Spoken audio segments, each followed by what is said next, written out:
I want to welcome to the program a really interesting guy. He's a best-selling author, a thought leader, and now he's a candidate for governor of California.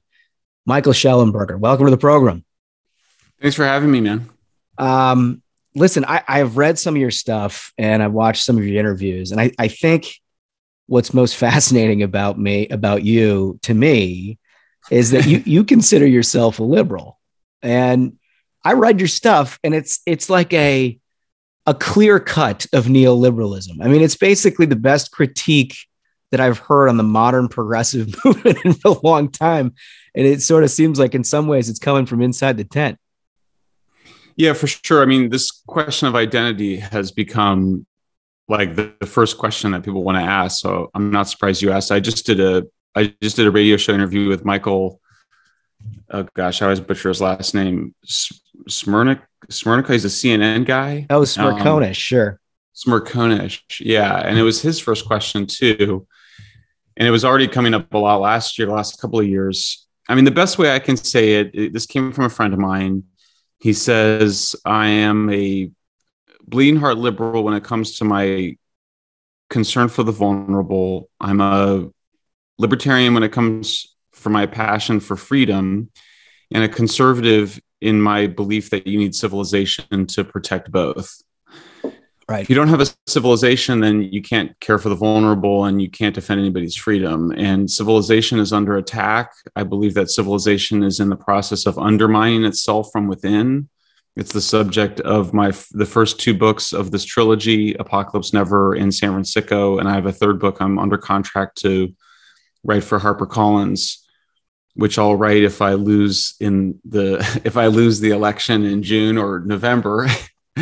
And if I win, then I guess I'll have to negotiate to turn it into a memoir. But right. I think this issue of why civilization is undermining itself is sort of the most important political and intellectual question of our time. Well, it seems like it is the underlying thesis that you've taken to both books. And I appreciate the fact that you sort of reject being put in a box, right? Your conservatism is not this. I want to be in three boxes. As many boxes as you have to be in to make a rational thought these days, which, in San Francisco in particular, it's basically about how modern progressive governance in cities across America have destroyed these cities. Tell us about your production of that book and your thought process. Yeah, sure. So this is the second. So Apocalypse Never is called is subtitled Why Environmental Alarmism Hurts Us All. It was a huge seller, is a big bestseller. It's been translated into 17 languages. Came out in 2020, in the summer of 2020. And when you write a bestseller, then you often get a chance to go write another book. And it turns out that's the real prize. And so this was the book I wanted to do.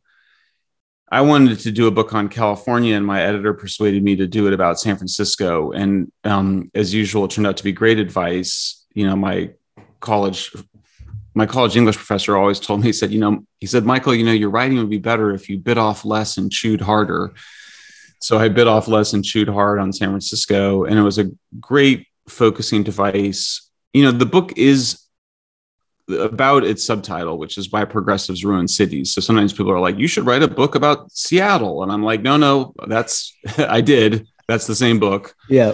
The problems in Portland, Seattle, Vancouver, Los Angeles, increasingly places like Philly and Denver are identical. So it's the same issues. The main focus is the open drug scene, which we mislabel homeless encampments or homelessness. But I also deal with crime, rising homicides, the defund the police movement, and how it's all interconnected, which I think is most important, right? That's right. Well, it's the same people, that are the same people that are creating so-called anarchist autonomous zones in places like Seattle and Portland are the same people that defend the open air drug scene. And in fact, when they created that, the most famous of the autonomous zones in Seattle in 2020, they actually brought in homeless people to that autonomous zone, and it really to use, I think, dehumanize in a dehumanizing way. But yeah, I mean, just to skip to the punchline, what I've found is that what's at bottom is a victim ideology, which is this idea that you can divide the world into victims and oppressors. To victims, everything should be given and nothing required. It comes out of Rousseau, Marx, Foucault. These are thinkers that's the intellectual provenance of it. That makes it sound more sophisticated than it is for ordinary radical leftists, for whom it's just quite nihilistic. Actually, there's not a much of a positive project there. And this is a trend I noticed in Apocalypse Never. I certainly have become more moderate since my radical youth. And it's also the case that progressivism has changed. In the 80s, our heroes were Nelson Mandela and right. Even radical left people in Latin America, Che Guevara, the Sandinistas, Lula. These were heroic figures. These were people who they said, we're going to overthrow the government. We're going to usher in socialism. There's still some of that rhetoric, but it's really different now. It's much more creepy and pathological. It's much more like these people are victims. Nothing should be required of them. And it's like, well, but they're destroying themselves. They're overdosing in tents on the streets. They're sexually assaulting each other in these tents. That's one of the things I discover that nobody loves to. It's like my least popular Twitter videos, people talking about how they've been raped. Yeah, I can only. I'm like, no, I'm sorry. Well, yeah, I'm like, you have to watch it. I'm like, I have to do the interviews. I'm always exhausted after I do the interviews. I'm like, you got to watch them. So what's that about? Where you're basically allowing the continued perpetuation of victimization by the people you supposedly are supposed to care about. So I think we used to imagine we would rescue those people. You would try to help them, but now it's no. You have to let them leave them alone, right? Leave them alone. Yeah. Like, what's compassionate about that? Right. I mean, I feel absolutely nothing. I feel the same way about the border crisis in a lot of ways. Right. Yes. I mean, you allow a whole bunch of people the idea that they can escape their terrible lives and come to the border only to be met with encampments and lack of food, lack of water, lack of resources. Yeah. And that's nothing. Drowning, being raped by coyotes. Right. Not the animal coyotes, but the people coyotes that are transporting people. So yeah, absolutely. So it's a dogmatism. It comes out of a dogmatism, which is the victim ideology, and so dogmatism is kind of, I was thinking that what is it? I mean, dogmatism is where you kind of take a principle or a rule and you insist on it, even when like it's completely undermining your ostensible values. Right. And in this case, it's victim ideology. It's their victims and nothing should be required of them, even if they end up destroying themselves. So I think that has changed, and it is nihilistic in the sense that the consequence is destruction. There's nothing, it was not that long ago. I mean, when I came to San Francisco in the 90s, there was a kind of smug celebration of the city, of the West Coast cities as livable, walkable. Mm-hmm. It can be annoying, but it's also quite nice. We all like going to Europe and we like going to these, sidewalk cafes and strolling along the cobblestone small streets, which were all created before there were cars. We like that kind of city.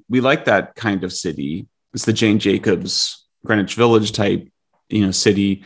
Well, that's all gone now. I mean, you can't do that in downtown San Francisco, which when you have open air drug scene, you can't have, when people are literally camping on the sidewalk and doing drugs and becoming psychotic, you can't have a little sidewalk cafe there. It's not safe. And so they've sacrificed this, romantic quasi-utopian vision of the city as this beloved community. They've sacrificed that for the ideology. Mm-hmm. And that's kind of that's what the book kind of goes to. It's a dark conclusion. And I don't think it's the end of the story. It's why I'm running for governor, because I think we can take hold of our civilization again. We can defend civilization. We can come together to defend it. But that's basically what's been going on. And there's a deep cynicism and nihilism behind it. Yeah, it was so interesting. I agree with everything you just said. And it's just fascinating to come out of someone in California who's surrounded by this on a day-to-day basis, right? I mean, the other piece of what you're living in with liberal governance all the time is this sort of narrative choosing, right? And gatekeeping in terms of what it is that you can say and do and what Yeah. thoughts are permitted. And you have colored outside the lines in a very big Yes, for way. sure. Yeah, for sure. So the policing of the discourse is a huge part of it. I even describe it specifically in this context where I have people, various times, activists, so-called homeless activists and radical left people, basically saying, well, if you write these things, you will end up causing violence against homeless people.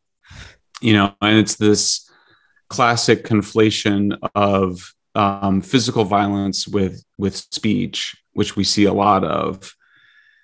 And so, yeah, I mean, I think in some ways it's it's peculiar to the left in the sense that the left is more reflects the what people sometimes call the professional managerial class. Mm-hmm. The anywhere people rather than the somewhere people, the people that can do their work from anywhere remotely. Yep. Upper middle class educated folks. These are the people we came intimately aware of during COVID lockdowns. Yeah. Yeah. That was, we were all aware of them already, but it becomes accelerated during COVID. And I think that what's interesting about it is the ways in which they're so ideological. I mean, I've taken people through the Tenderloin, and people are like, through these neighborhoods in San Francisco where the open drug scenes are, and there's people just using drugs, and it's just this complete open, situation. The dealers are all there. And they're kind of like, well, then how do what makes you describe this as drug driven rather than driven by high rents? It's like, well, look around. I mean, like, what do you like? Well, maybe those people are only using drugs to cope with life on the street. And it's kind of like, well, first of all, a lot of these folks actually have a place where they live. Like a lot of we kind of, some of them don't. Some have been kicked out of their homes, but a lot of folks are just a lot of people have been given an apartment and they're still choosing to, use drugs and sleep on the streets. But there's a kind of denial of reality among highly ideological, radical progressives. I think is one of the characteristics of the progressive ideology that we're dealing with today. I think that conservatives, there is that too, certainly with like the denial of election outcomes, for example, on the right. But I think that, that on other things, another area I've dealt with a lot is like energy issues. Yeah, conservatives tend to be more working class, particularly now with the Trump revolution, more working class and more connected to the productive sectors of the economy. So, if you work in oil and gas, or you work in agriculture, or you work in manufacturing, you're just not as ideological in that sense. You're not as caught up in ideology. Now, that may be changing with social media. I always see cops, it's interesting to me. Police officers tend to be more conservative. Teachers tend to be more liberal. Now whenever I see police officers out here, they're always on their smartphones. So maybe that's changing, but I do think that the ideological nature of this explains quite a bit. It does. It's fascinating. One thing I want to hit before I get into your run for governor. So your first book dealt with sort of what I would think of as almost a religion of extreme environmentalism, right? Right. Where it has gone far beyond a fact pattern that we all observe in the cause of climate change and begun to just sort of, become a religion in many ways. And you sort of unmask this bit by bit and talk through that. How did you come across this? Has this been something that's been a driving theory for years? Oh, that's a great question. Yeah. How? So you're right. So I kind of go, what's driving this apocalyptic environmentalism? If all the big environmental trends are mostly going in the right direction, carbon emissions are going down. Right. The amount of land we use for meat production, which is our largest use of the land, is going down, which is important if you care about saving endangered species. All these trends are going in the right direction. So then what explains apocalyptic environmentalism? And I look at money, power, religion, and ultimately decide that the religious or ideological impulse is the most important one. Yeah, I had been looking at this trend of what we call secularization or declining belief in traditional religions, for a couple of decades, certainly, I did co-authored a book in 2007 where we talked a little bit about how environmentalism had become a religion. It became so apocalyptic, and of course, apocalypse being a religious concept, and it became so nihilistic that I got a little deeper into it. There's this incredible, it's actually very heavily studied in psychology, which is, there's this idea that basically all fear, including social fear, is actually fear of death. And that what we're really afraid of when we're afraid of anything, but including being, having a life that doesn't matter, which is a fear that comes up for people that don't believe in God anymore. So if you believe in God, traditional Judeo-Christian God, life matters because what you do in this life determines whether or not you live in eternal damnation or in heaven. If that goes away and you think that you become worm food, no matter how good you are or bad you are at the end of your life, then you're struck with an existential crisis. What is the point then? And then a lot of people revert to hedonism. Other people invent I would call them immortality projects. I'm friends with Steven Pinker, who's a really wonderful, lovely, humanistic atheist. And I think he would say, well, we're contributing to making progress and rationality. And that has I think that has almost a spiritual explanation.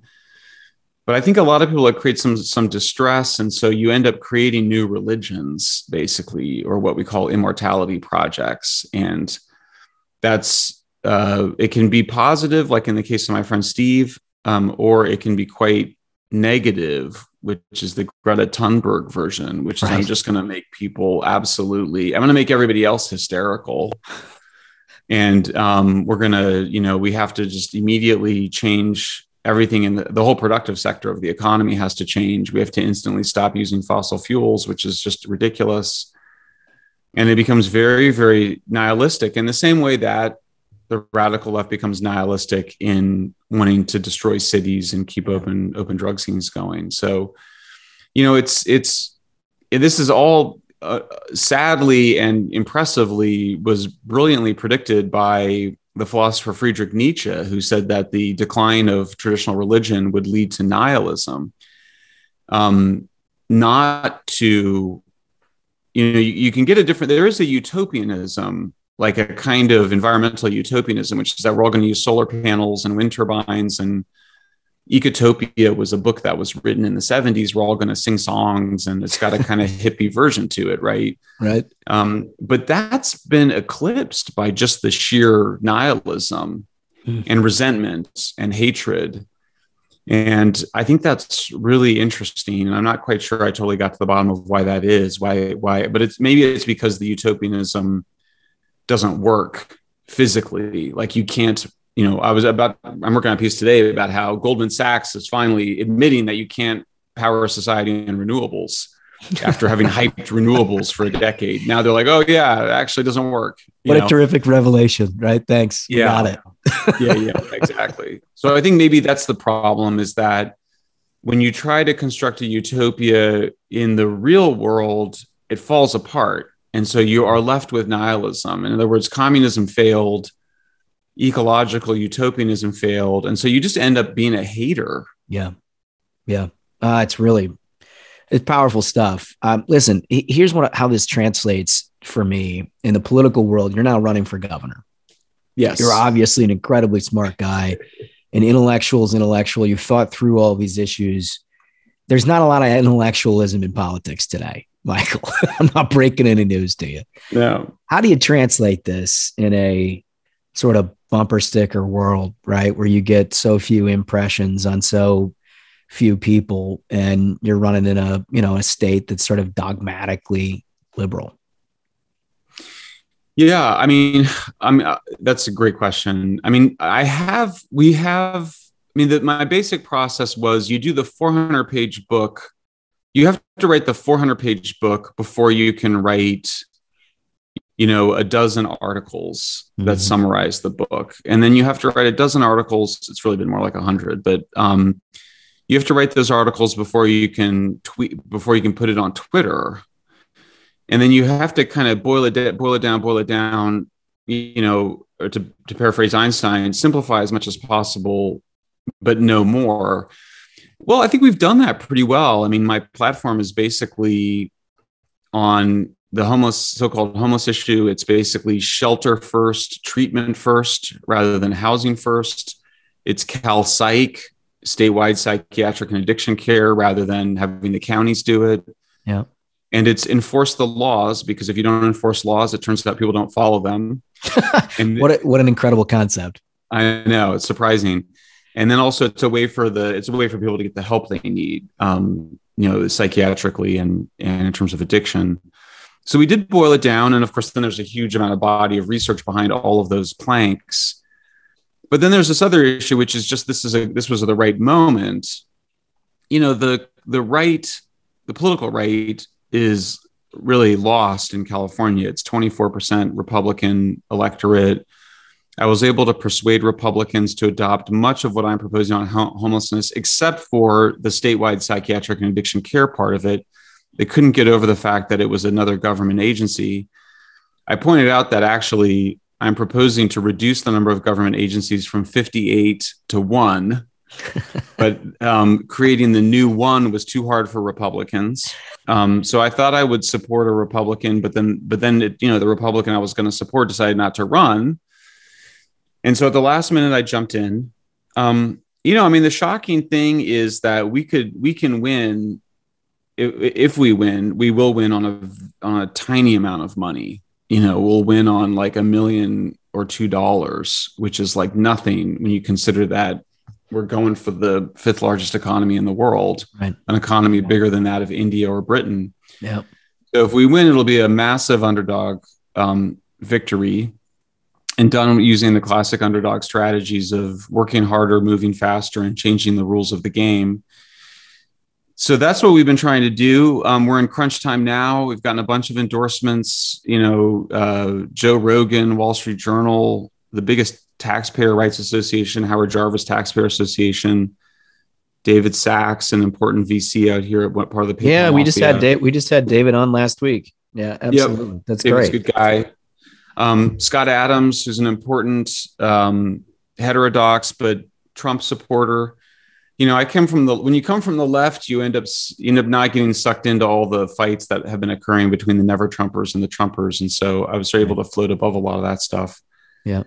So yeah, it's exciting. I mean, basically the polling that we did shows that that our agenda, with me representing it as the candidate, gets about equal support from Republicans, Democrats, and independents, which is very, very unusual. In fact, if you kind of take the basic proposal, which is that, people arrested for drug use, public defecation, public camping should be given the alternative, an alternative to jail and prison in the form of drug rehab or psychiatric care. That actually polls slightly higher among Democrats than Republicans, who just would prefer a lock them up approach. Right. So we think it's a unique moment, but yeah, we will see. I mean, the election is going to be in 3 weeks. So this fascinating social experiment of which I am a social object. It is a social experiment. Results very soon. Yeah, we're watching all very, very closely. I got 3 quick questions for you that we end with every guest. All right. Sure. So, Michael, this is the important stuff. If you could plan your last meal on Earth, what would it be? Oh, wow. My last meal. What's my favorite last meal? I guess it would be. Wow. I guess it would be probably fresh fish. Okay. Any fish in particular? Are we talking a white fish? Are we talking sea or fresh? Question. I was just thinking the other day, like my favorite dish is like a seafood stew, but nobody ever makes it right. It's always disappointing. So yes, a well-made seafood stew. Let's put that somehow, Michael, that feels very on brand. I'm perpetually disappointed in my favorite things, kind of. I love that. All right, so here's the second question. If you never got into this area of examining public policy and sort of thought leadership and all these critical issues, if you had this just sort of blue sky amount of time over the last decade and a half that you've dedicated, if not more, to all of this, and certainly running for office now, and you could pick anything in the world to fill that time with, what would it be? Probably. Oh, I mean, if I had any, if I could choose what I could be great at, it would have been a professional soccer player, but I'm not a good enough soccer player. But if I was to do something in a different reality, I sometimes imagine myself being like a schoolmaster. Okay. Like running a really nice school somewhere. Yeah. Well, you're certainly an educator. So, I mean, that fits. Yeah. I view myself as an educator. My grandfather was a principal. My father, all four of my parents are teachers. So, for sure. There you go. And we'll throw the soccer thing in on the side. I mean, look, if Ted Cruz that's like fantasy football, literally. if Ted Cruz can tell us he'd be an NBA basketball player, Michael, you certainly can tell us that you can be a soccer player. Exactly. All right. So here's the final question. You guys stick with me on this because it requires a little explanation. Our view is that everybody is driven by one of two things: the thrill of victory or the agony of defeat. And it's certainly not that anybody enjoys defeat or that they somehow don't like victory. Everybody loves that. Yeah. But the thrill of victory person is somebody who's sort of the optimist, glass half full, always charging up the hill for the next endeavor.